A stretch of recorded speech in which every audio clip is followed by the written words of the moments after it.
Construisez-vous en moi, que mon temple soit votre maison. 21 avril 2021. Parole de Yahushua Yahoua, délivrée à sa messagère et prophète Stéphanie. Écris, ma fille, poursuivez la paix avec tous et la sainteté sans laquelle nul ne verra le Seigneur. Mon peuple, mon esprit travaille vos cœurs dans les profondeurs cachées. Je vais révéler ce qui y est caché et que nul n'a encore mis en lumière. Ma terre sainte est remplie de secrets qui témoignent de ma gloire et de ma toute-puissance. Mon temple est rempli de ma gloire et il renaît à la vie. Que la haine gratuite ne fasse pas partie de vos maisons. Le feu que je déverse en cette heure consumera tout, et seules les maisons qui auront été purifiées par mes paroles pourront rester debout. Je viendrai alors m'y établir entièrement. Ce qui a été démoli sera reconstruit, ce qui a été arraché sera replanté, et de nouveaux fruits sains naîtront des nouvelles graines issues de mon royaume. Aucun grain de blé ne peut rester en vie et porter du fruit, mais s'il meurt, il portera beaucoup de fruits et pourra nourrir le monde. Il vous faut d'abord laver l'intérieur de la coupe, puis celle-ci sera propre à l'usage qui lui est destiné. Mon sang a rempli la coupe de ma colère, mais celui qui ne reconnaît pas mon sang boit un jugement et une condamnation sur lui-même.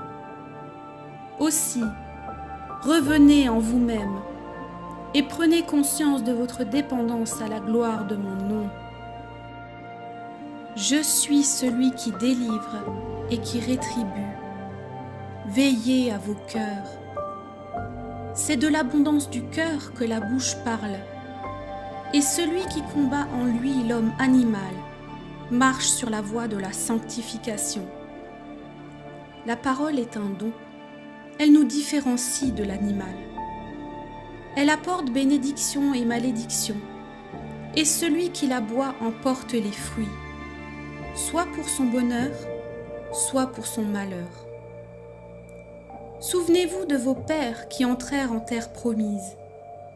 Les uns prononcèrent la bénédiction sur le mont Garizim, afin de couper et chasser le mal, et les autres prononcèrent la malédiction sur le mont Ébal, afin que quiconque commette l'iniquité se retrouve nu et chauve. Ceux qui n'ont pas obéi à mes paroles ont vu la malédiction les engloutir et ont ouvert les portes de la souffrance et du jugement. Ceux qui obéissent avec un cœur plein de joie et d'amour pour moi se verront couronnés de ma gloire. Ils prendront part au monde futur que j'ai préparé pour eux, et leur temple restera debout. Chaque partie de mon temple a été élevée selon la crainte enseignée par les paroles que j'ai données aux serviteurs que j'ai choisis. Ils se sont attelés de tout leur cœur à suivre mes voies et à s'y affermir. La sanctification ne s'acquiert que par le rejet de l'iniquité, en mettant tout en œuvre pour agir avec droiture et obéissance, conformément à ce que je dis. Ainsi, mon peuple, vous serez revêtus de mon armure décrite par mon serviteur Paul dans la lettre qu'il a rédigée aux Éphésiens. Chaque partie de cette armure et chaque arme viendra se déposer sur vous à mesure de foi et de persévérance dans une marche sainte, sur le chemin resserré que je déroule devant vous. Fixez vos yeux sur moi.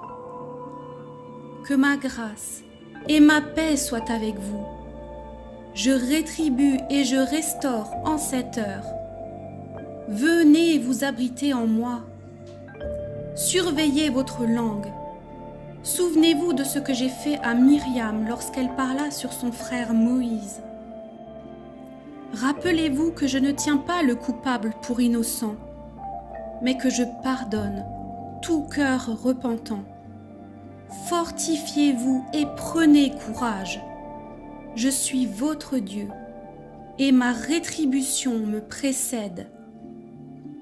Venez dans ma maison, vous protéger de la vague qui vous poursuit et veut vous engloutir.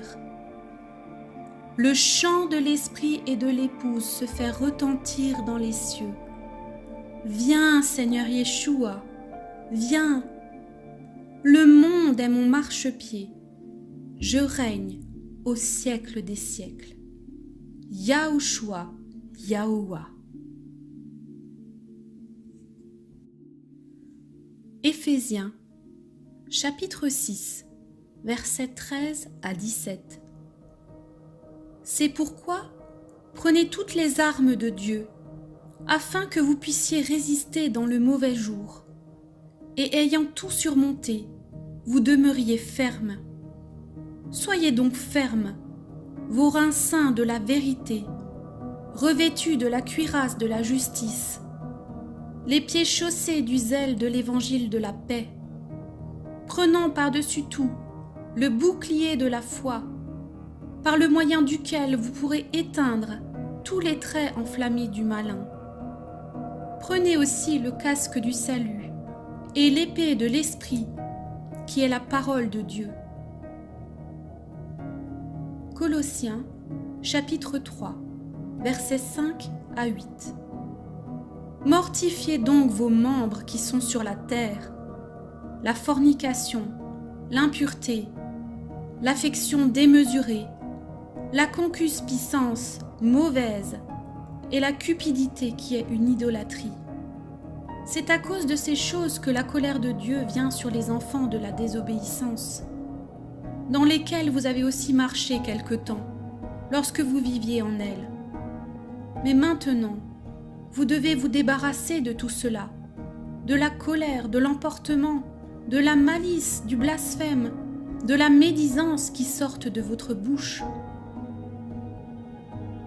2 Corinthiens, chapitre 7, verset 1. Ayant donc, bien-aimés, de telles promesses, purifions-nous de toute souillure de la chair et de l'esprit, achevant notre sanctification dans la crainte de Dieu. 1 Thessaloniciens, chapitre 4, verset 7. Dieu, en effet, ne nous a point appelés à la souillure, mais à la sainteté. 1 Pierre, chapitre 1, versets 14 à 16. Comme des enfants obéissants, ne vous conformez point aux convoitises de votre ignorance d'autrefois, mais comme celui qui vous a appelé est saint, soyez vous-même saints dans toute votre conduite. En effet, il est écrit, « Soyez saints car je suis saint. » Romains 11, versets 33, 34 et 36. Ô profondeur de la richesse et de la sagesse et de la connaissance de Dieu, que ses jugements sont impénétrables et que ses voies sont incompréhensibles. Car qui a connu la pensée du Seigneur ou qui a été son conseiller? Car toutes choses sont de lui, et par lui, et pour lui. À lui soit la gloire dans tous les siècles. Amen.